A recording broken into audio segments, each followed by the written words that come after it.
Look at here, white man. I comes and I goes, and that's my business. The white folks done hit your own horses. Now, you go back and tell your boss that I control the numbers in Harlem, and that's the way it stays. I'll drill the skill of the masters into you and drive out the spirit of jazz. I have to make you play 20 hours straight. Got my gal, and her name is Betty.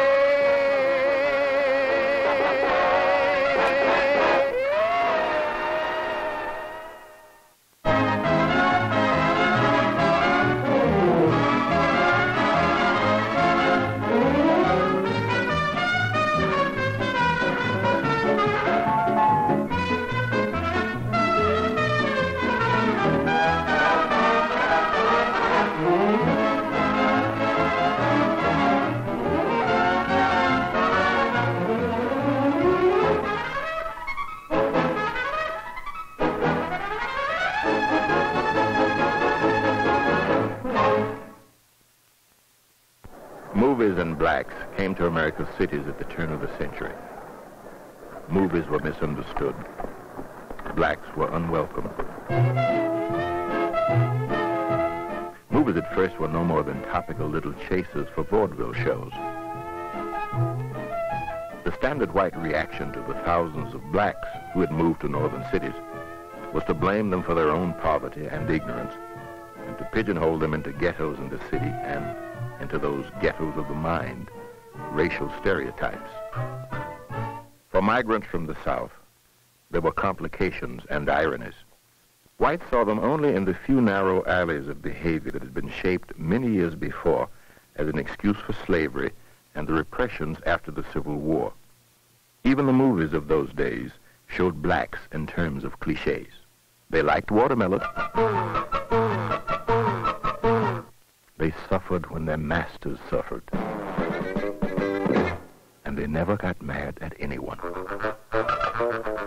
Well, hardly ever.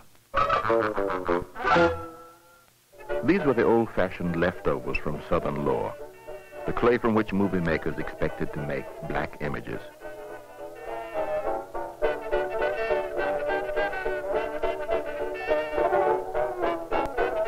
Real life was different, more urban, more varied. Black men could fight in the nation's wars, as they did in the Spanish-American War. They could root for the black boxing champion Jack Johnson as he pummeled a parade of great white hopes. And they could even lead the annual parade on the boardwalk at Atlantic City. Blacks had moved from the South to cold northern cities, where in the years between 1900 and 1925, they struggled to become a new people. Looking cityward for survival and salvation from lynching and rural poverty, they often found squalor instead of salvation. By the teens of this century, old black stereotypes clearly had no place in America. Who was to define the new Negro, both to himself and to the white world? First on the scene were old rivals in a contest for nationwide black leadership. Booker T. Washington and his secretary, Emmett J. Scott, on one hand, and W.E.B. Du Bois of a new organization, the National Association for the Advancement of Colored People, on the other. What aroused their anger that summer of 1915 was a national reaction to D.W. Griffith's The Birth of a Nation, the first real screen epic. It had spectacle, stars, glamour, thrilling drama. More than that, it expressed the most racist Southern attitudes and images. The picture promptly blamed the abolitionists for the Civil War, proclaiming that slavery was less an evil than the underpinning of a traditional Southern way of life. Said Thomas Dixon, the author of the novel from which the movie was made. The object is to teach the North what it has never known, the awful suffering of the white man during the dreadful Reconstruction period. I believe that Almighty God anointed the white men of the South by their suffering to demonstrate to the world that the white man must and shall be supreme. It wasn't only the racial assault of the Birth of a Nation that enraged blacks. Publicity press releases and posters, clanging bands and marches, and press agent gimmickry ballooned the picture into a monstrous celebration of the old-fashioned Southern version of the nightmare of Reconstruction.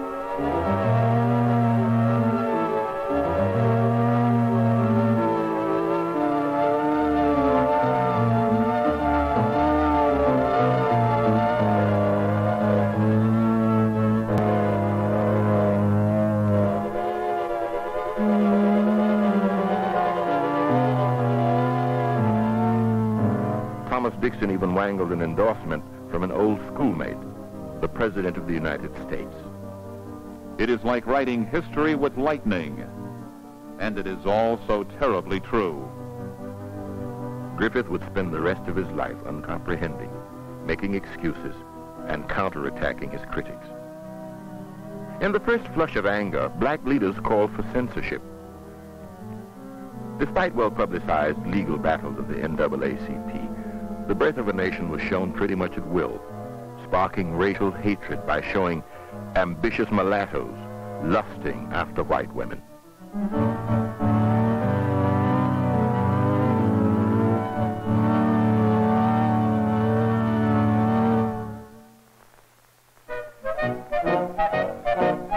In spite of the clatter over The Birth of a Nation, one man almost saved the day.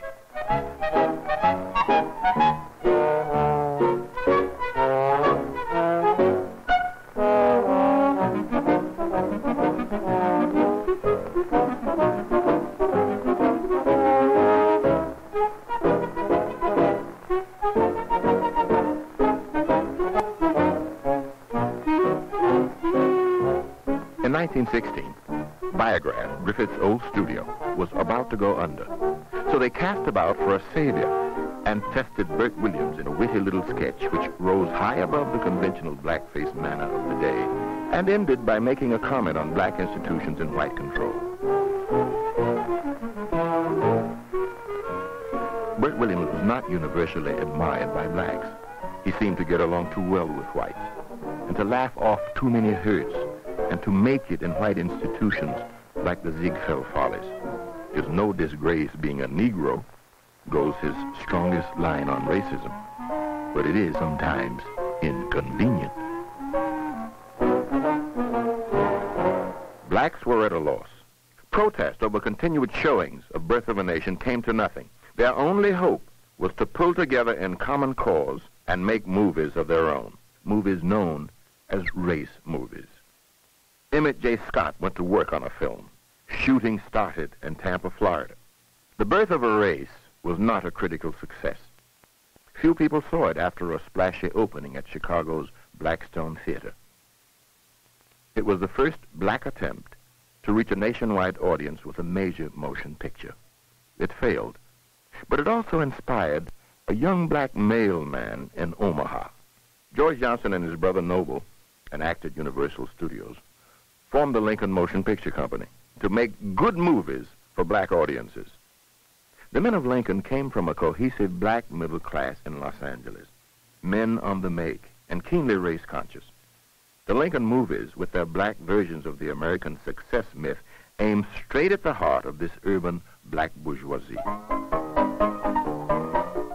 These fragments of a 7-reel film called By Right of Birth are the only pieces of a Lincoln Motion Picture Company film known to survive today.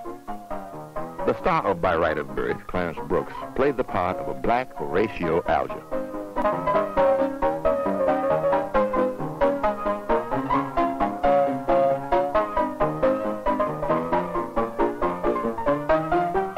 The movie was a tale of confident lawyers, smooth, trim women, and for laughs, even a comic chauffeur.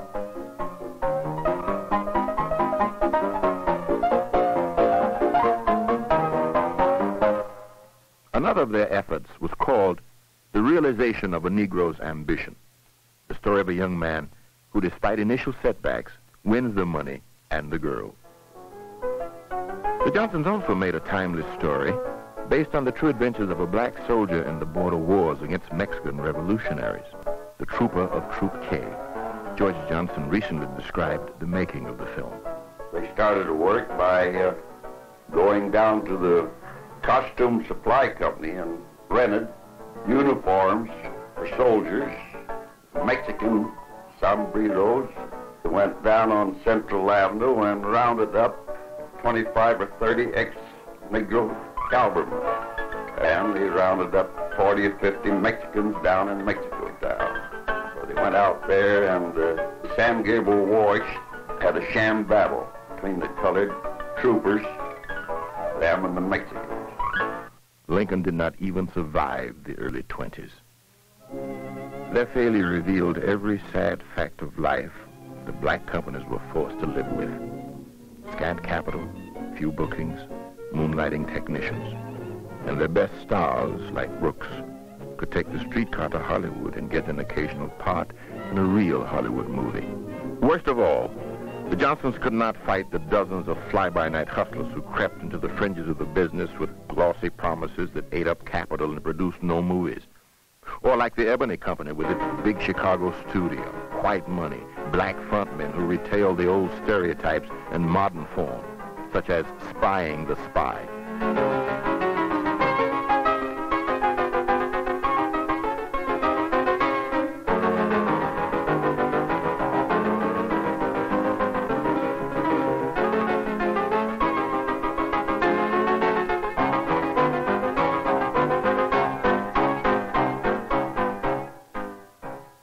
Well, that was the way it was. A secret history until now of George and Noble Johnson and their Lincoln Company, and Emmett J. Scott, and his grand first stride toward a black cinema. They failed to reach millions of moviegoers, but they opened a trail for black filmmakers to follow. A trail of positive roles, enterprise, and decent black images. If the teens belonged to these pioneers, then the years of boom and bust, the 20s, belonged to a young black man from the Dakota Prairie, Oscar Michaud.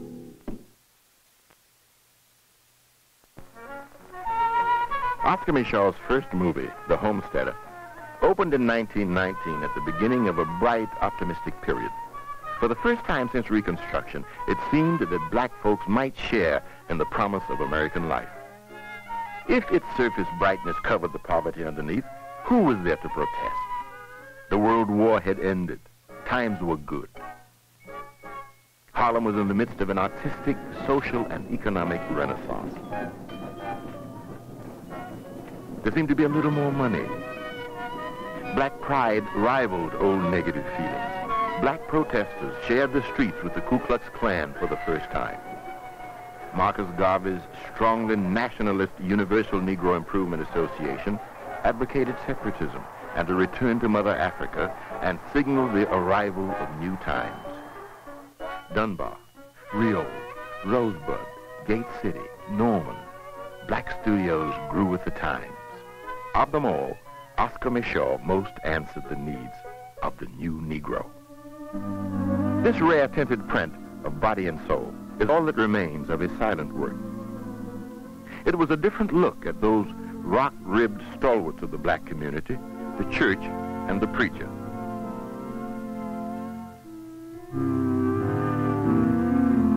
Body and Soul was released in several different versions, changing Paul from a crook to a crime-fighting preacher who rids the town of bootleggers. In this version, the wicked preacher has a twin brother, also played by Robeson. The preacher drinks hard liquor, is a friend of gamblers and mobsters, assaults a girl, the daughter of one of his trusting parishioners, steals the mother's life savings, and brutally attacks the girl's brother who is trying to bring him to justice. Body and Soul is startling in the power of Robeson's performance. All his promise as an actor and as a personality is apparent in scene after scene.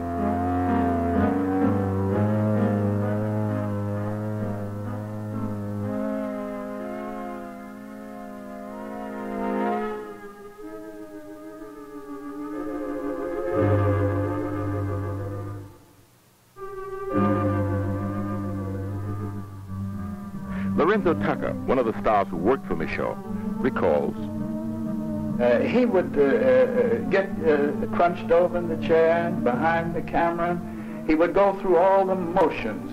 He would twist his mouth. And if you looked at him, it was almost like watching a musical conductor with a baton.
The death of the girl and the rest of the lurid melodramatic plot turns out to be a nightmare. The mother awakes, and all ends happily. The good brother gets the girl. With no distribution organization, Oscar Michaud had to sell his own films door to door. When he took a movie on the road, it was always under his personal direction, slogging the countryside with the film cans under his arm. In one summer, he had Chattanooga, Birmingham, Bessemer, Shreveport, Spartanburg, Greenville, Durham, Mobile, and 15 other southern towns, selling his films to theaters who showed mostly split weeks and one-nighters. In Philadelphia, he once took in $3,000 for a single run. He took white money only when he had to. But Michaud brought more to movies than his black rivals. His movies exploited the sensibilities of the new black life. Michaud's only rival was the Colored Players Company of Philadelphia, whose social drama, Scar of Shame, topped off the 20s. A black vaudevillian, Sherman Dudley, fronted for two white journeyman producers. Together they made films with Charles Gilpin and other black stage actors of the day. Lucia Lynn Moses, one of the stars, remembers the making of the film. I was picked from a chorus line, and before I knew it, they had talked me into making this picture in Philadelphia. I was never an actress, and they just told me, walk over here, or walk over there, or do this, or do the other, and I did exactly as they said. Every time I do something, he said it was great, so I must have been doing everything all right.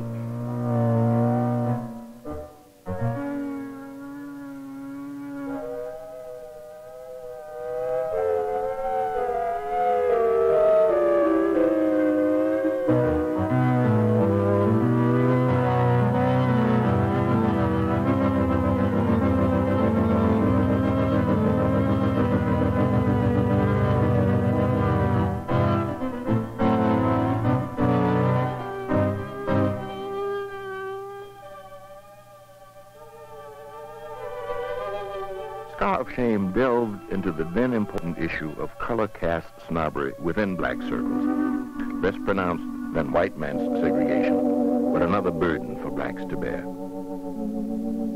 This picture was made when black wasn't beautiful. But I remember colored people segregated each other, which the picture almost tells you that. If you were more educated, if one Negro was better educated than another, they felt a little above the other one.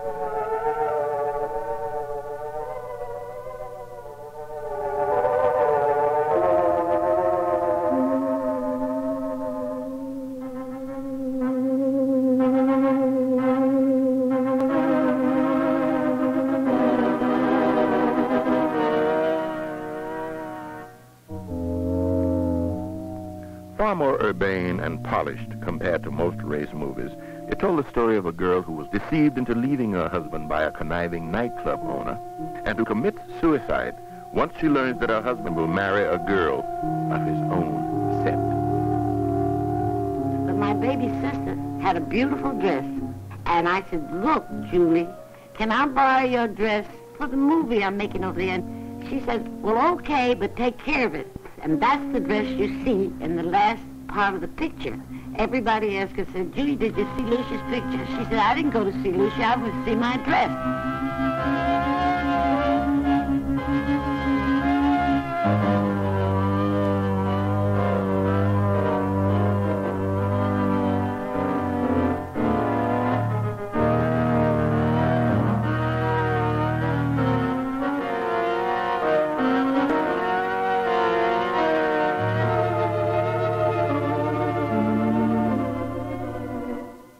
With Scar of Shame, the silent era came to an end. Michaud had changed and refocused the image of the black man. But more important, their movies reached out to black audiences with inspirational messages, movie versions of black novels, and just good, crackling melodramas. Something of the complexities of black life had finally been transposed to film.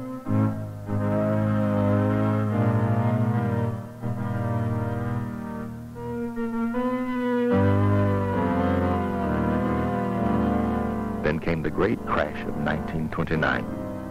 Race movies would never be the same.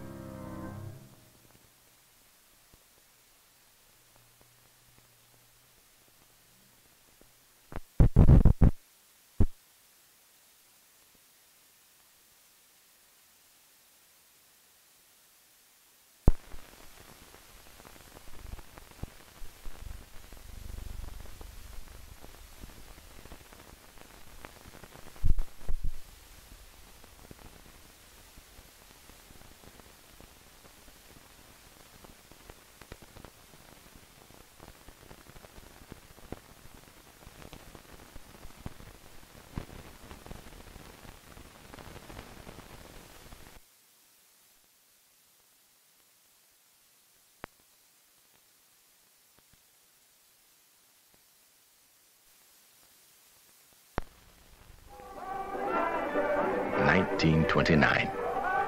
Fox made the first all-black sound feature, Hearts and Dixie, and nothing had changed.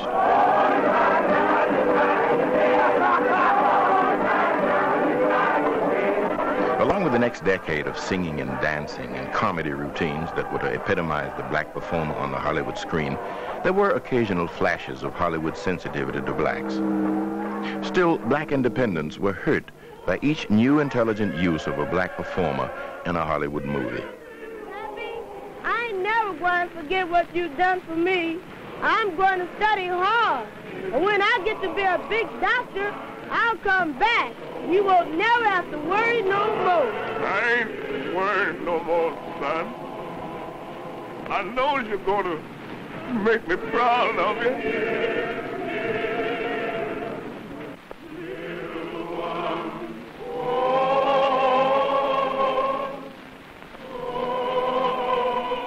At the beginning of the Depression, independent movie producers were set back even further by the advent of talkies. Sound film forced enormous investments in wiring theaters. Only the most prosperous houses could play talkies. The danger of creating visual cliches was compounded by the need to avoid verbal cliches as well. I'm only a young girl, just out of school. And my poor mother worked herself to death to send me through college and died praying that I would struggle hard and be somebody. But, my dear, I want to help you. I mean what I say. I want to marry you. Honestly? Do you mean it? Do you really want me to marry you? Why, of course. Amateurish acting could no longer be improved by shouting directors. All these problems were obvious in Michaux's picture, 10 Minutes to Live. It suffered from patchwork shoddiness, sparse sets, snippets of vaudeville routines, lack of continuity. We ought to do that. Sure. Get out of the gut and get on the sidewalk. Now you talk. Follow in the footsteps of great men. Yeah. Men like Booker T. Washington. That's a great man. That's a man. His name is known everywhere. Yeah. The children know him. His pictures in the books and papers. Why? Because he was a man that done something. Yeah. What did he do? I don't know, but whatever it was, he done it. Yeah. But there's a man who Abraham Lincoln. That's a great boy. That's a man that's known everywhere too. Sure. He was a man that done something. Yeah. That's the boy that cut on his pappy's cherry tree. Black movie men suffered from poverty and lack of technical equipment and familiarity with a new medium. And as more theaters closed under the strain of the Depression, distribution became tougher than ever. Race movie exhibitors turned to the talents of American expatriate Josephine Baker as independent filmmakers went into temporary decline.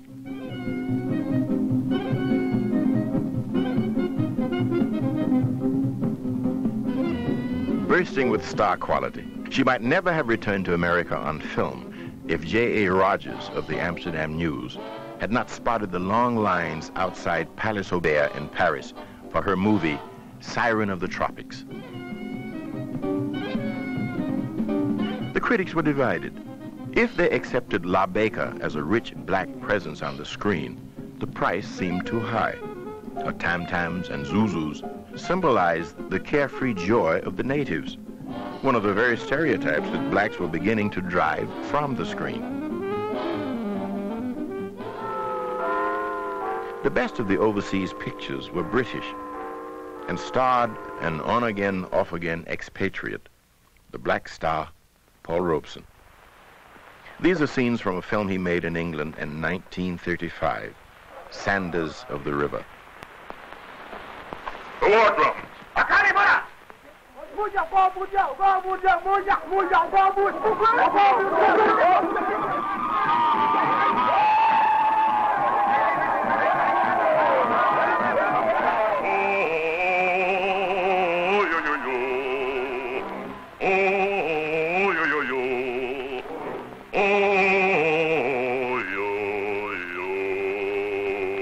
The British colonial system was understandable to Americans because it resembled American racial arrangements. It encouraged black cultural assimilation while denying integration. Besides, if politics bored audiences, they could sit back and enjoy Robeson's powerful singing. Sandy the strong, Sandy the wise, righter of wrong, hater of lies, laughed as he fought, worked as he played, as he has taught, Throughout the 30s, black Americans saw one of their heroes stand up to the British Lion, even though the characters he played never questioned the Lion's right to rule over his fellow blacks. Chiefs and people of the river, in the name of my king, I will give you a new king. Will you obey your king, Bosambo? Robeson always hoped for the best. He blamed the uneven results on the secrecy of the cutting room. These strange political ambiguities were lost on black American audiences. Well, Bosambo, you are king of the river. Your new people like you. I hope when I come back in 12 moons, they will still like you. Lord Sandy, I've learnt the secret of government from your lordship. You have? It is this. A king ought not to be feared, but loved by his people. That is the secret of the British, Bosambo. Go now, my friend. Keep the peace of my king. Lord, I promise.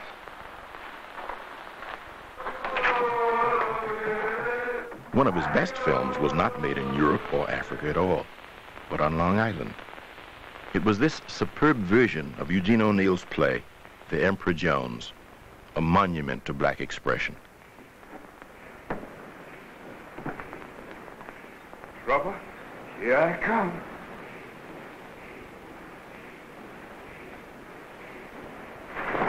Producers John Kremsky and Gifford Cochran brought together an impressive roster of talent. Most of all, it featured the imposing presence of Robeson as a Pullman porter, wise beyond his place in life, with an itch for power and a will to reach beyond his grasp.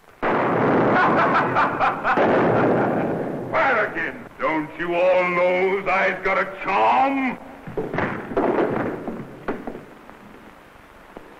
Takes a silver bullet to kill Brutus Jones.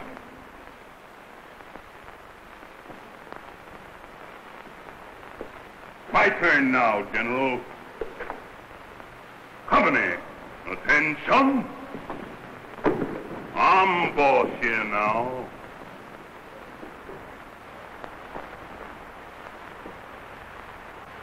King Brutus.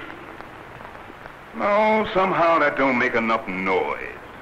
Freddie Washington recalls. It's the things that he said with such conviction.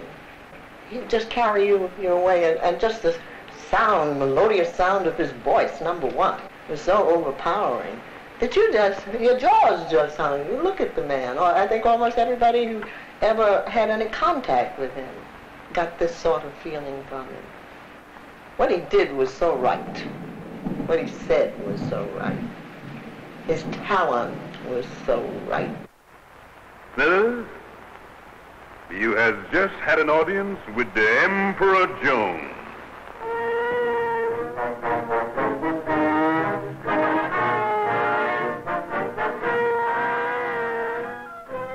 By the end of the Depression, Robeson's mix of internationalism, class consciousness, and race solidarity spoke to black nationalists, white liberals, and Marxists, all at the same time.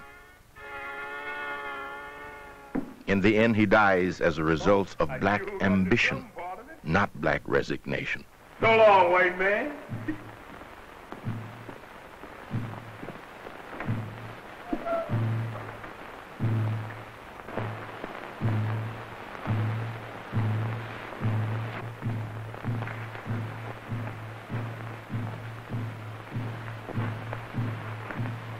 That's him.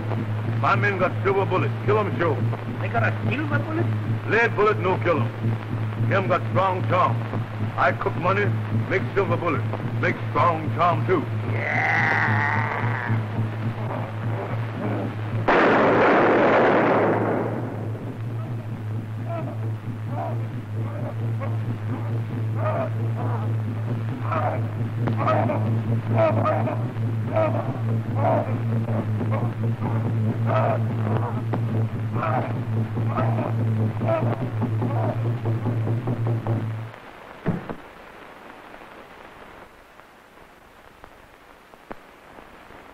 Where's all your eyes now, your blooming majesty? Silver bullets. Blimey. Anyhow, you died in the height of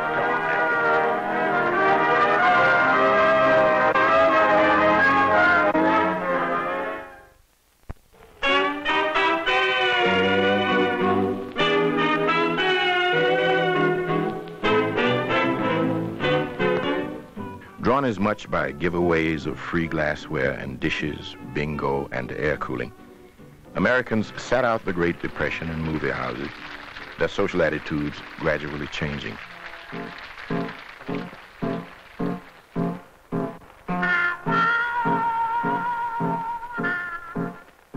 During the early sound years, all the major studios in Hollywood made two-reel shorts featuring big-name entertainers.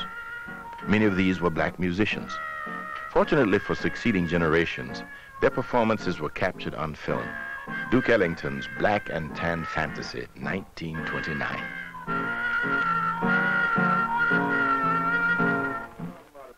Hey, what are you fellas doing coming in here like this? Brother, remove your anatomy from that mahogany. We come here to move it today.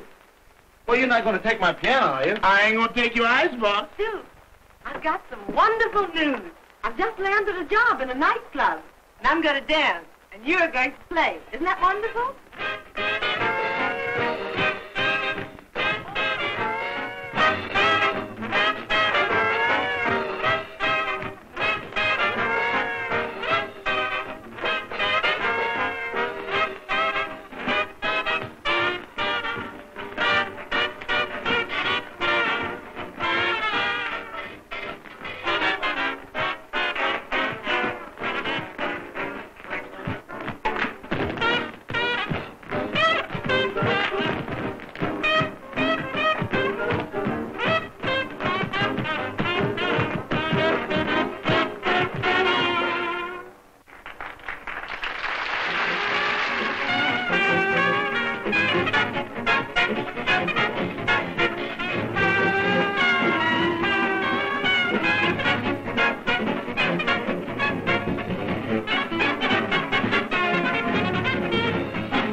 Cap Calloway even appeared with Betty Boop a few years later.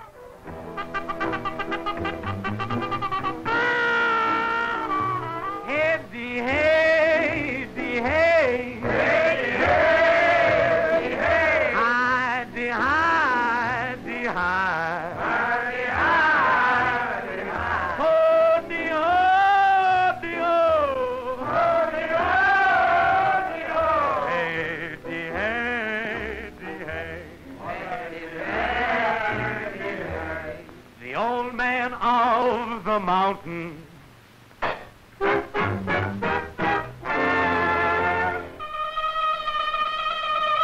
You got to hold-de-ho. You gotta hold-de-ho. You got to hide-de-hide. You gotta hide-de-hide. You got to heat-de-heat to get along with me. Yeah, man. When your sweetie tells you everything will be okay, just keep it. As competition toughened, the independent filmmakers polished. By 1933, Oscar Micheaux had mastered sound techniques. This is his Girl from Chicago, a far cry from 10 Minutes to Live of just 3 years back. No end to theaters and nightclubs with good singing and dancing until the wee hours of the morning. We're going to hurry to New York, my baby. All of them and a good time. Oh, kiss me again, sweetheart.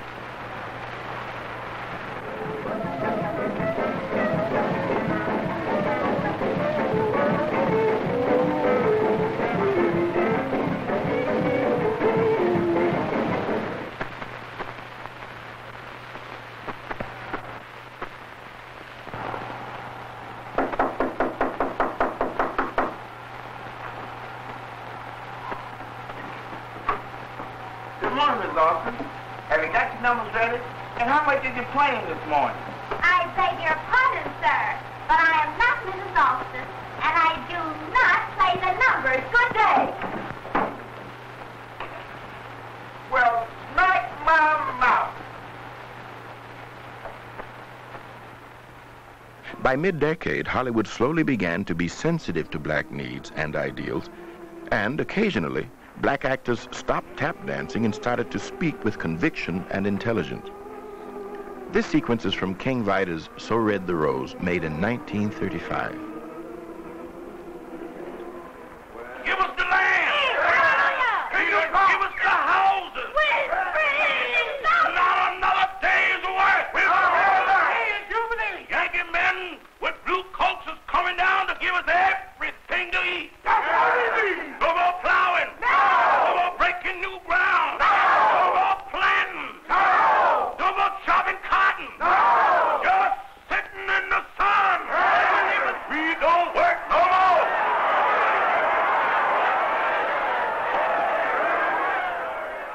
During World War II, more social barriers were leveled. Back in the 1920s, passing for white was a subject fit for only one of Michaud's outspoken films. By 1949, Hollywood had caught up with him. 20th Century Fox starred Ethel Waters and Jean Crane in Pinky, the story of a girl who returns to her family in the South after living in Boston as white. The irony, of course, is that in spite of the many qualified black women who were fair enough and talented enough to play Pinky, Jean Crane, herself white, was chosen to play the lead.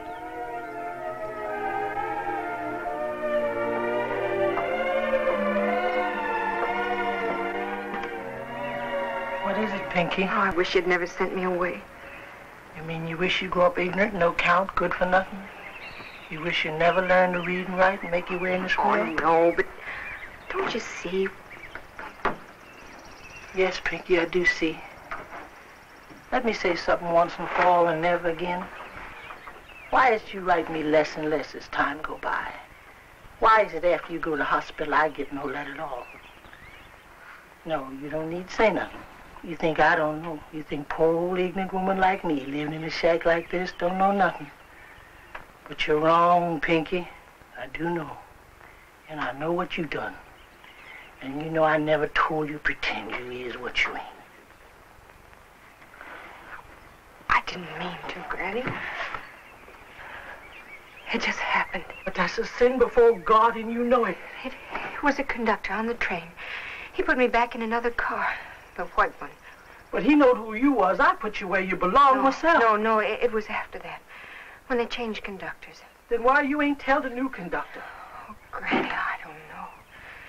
I was only a child. Then what about school? What about that? Other children talk about their kinfolks, don't they? What you say when they ask you about yours? You tell them who your granny is? Oh, shame be on you, Pinky. Denying yourself like Peter denied the good Lord Jesus. Here, get down. Get down. That's where you belong. Now you tell the Lord what you done. Ask his forgiveness on your immortal soul. Come on out here and get your breakfast. I don't want to hear another word from you about what you done again as long as you live.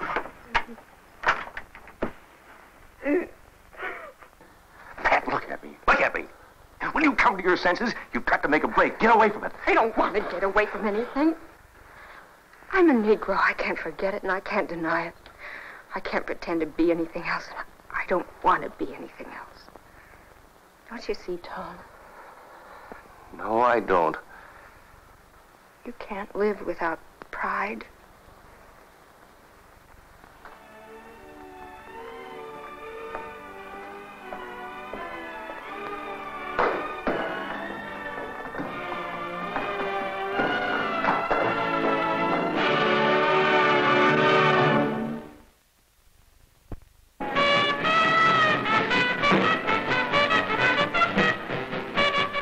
The late 30s were the great age of race movies.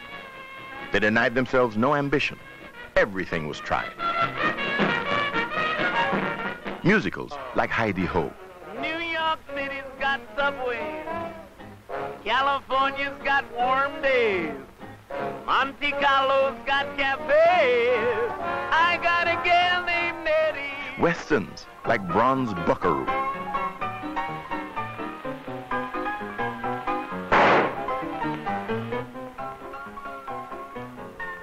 Gangster films. Come on, do right. Out of them holes. Come on and fight. You want to fight? You want to fight? Heroic biographies, as well as tributes to black life and culture. Well, I understand, Mr. Watson. The only way to get experience is to keep punching. You're a punching kid, all right, Henry. But race movies faced continual financial problems. They could command $3.50 for a ticket to a Harlem premiere. But a day or so later, they were back to split weeks in the bottom of double bills. Segregation, never formalized in the North, failed as a humiliating deterrent to black attendance in white theaters. In southern cities, race movies adopted a protective blandness in order to pass white censors. Black critics were genuinely puzzled by the race movie's failure to grasp the attention of a wide black audience. Gradually, the black producers turned to white backers in order to ride out the low spots in the waves of economic depression. Their future could be seen only in hazy outline. But for that moment, on the verge of war, race movies reached zenith. Some of the movie messages seemed to grow in social content.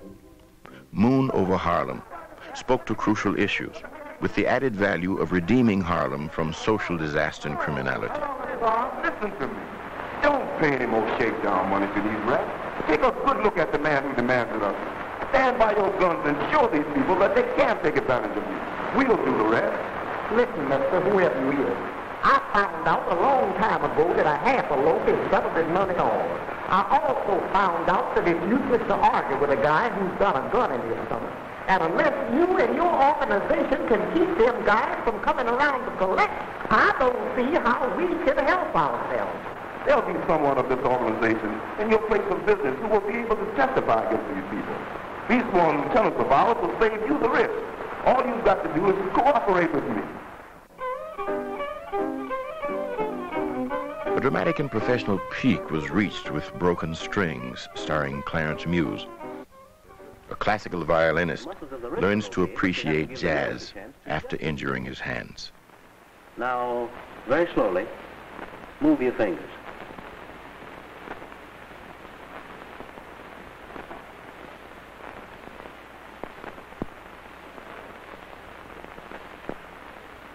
I can't move them. I can't move them!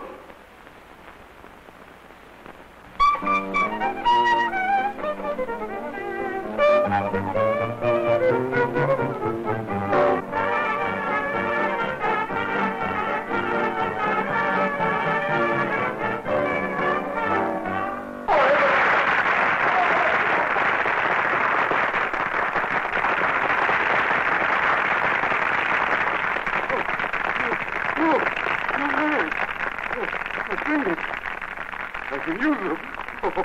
Oh, my hand. My hand. Look, Johnny, look. Dad, how did it happen? I'll tell you later. Give me that violin. My horse still belongs to the masters. But look what swing has done for me. You keep your hands up and keep punching all the time. Now, you ain't no freight train, is we? Oh, sorry. Keep Punching, a biography of boxing champion Henry Armstrong, made his life seem a sermon on hard work and clean living. What's her name? Her name is Fanny. Fanny Singleton. You know, Jerry, she didn't want me to be a fighter. She wanted me to continue my studies. I don't know how she feels about me now. Maybe I've proven a disappointment to her. That's why I've got to win this fight tonight. The insensitive makers of other race movies fell to grinding them out in two-day sessions, which prompted a critic to complain of amateurish filming, ludicrous situations, lousy sound recording, and willful violation of movie techniques. It should have been titled, Life is a Hustle. Let's get him into that close part there. Race movies had provided a lone source of black folks on the screen. Now everyone did it. They had trained and provided work for a generation of blacks. Juano Hernandez, Ruby Dee, Laura Bowman. Now they had union cards and bungalows on Jefferson Boulevard.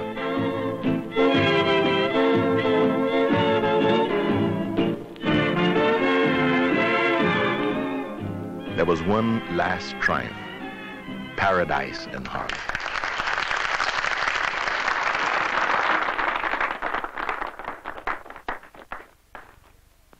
It is the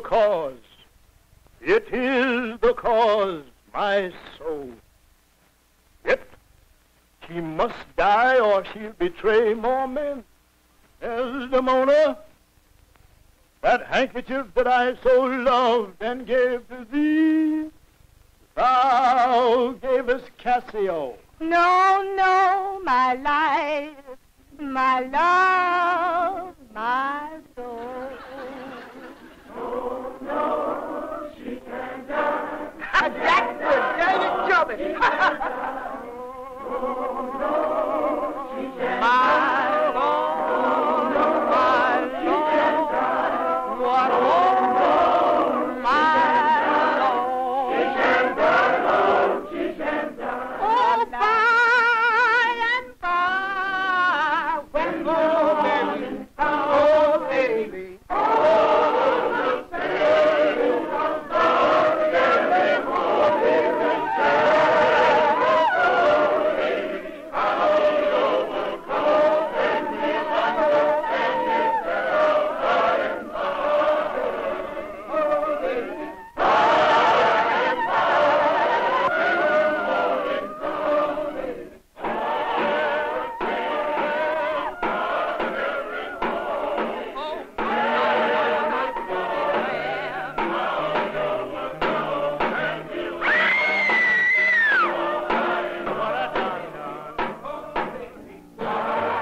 In the end, race movers were like the Negro National Baseball League before Jackie Robinson took his first swing for the Brooklyn Dodgers. For all their oppressive burdens of scant financing and isolation from sources of training and experience, they still provided images of black heroes and success models where there would have been none. Who could have foreseen that racial integration would have killed with surface kindness old black institutions before black Americans could create new alternatives? What seemed to some merely black shadows on a silver screen were heroes for two generations of black people whose self-expression reached far higher than the prancing, shuffling caricatures of black life which urban white America had inherited from its rural southern slave-ridden history. There's a kinship tonight that's like sheer, that will live forever in my memory. Something that only you and I can understand. The race movies and their creators spoke to a strong black consciousness and racial pride. The works of black artists like George and Noble Johnson, Lucia Lynn Moses, Oscar Michaud, and Clarence Muse can join the growing mountain of evidence that black movies were a rich contribution to our national culture.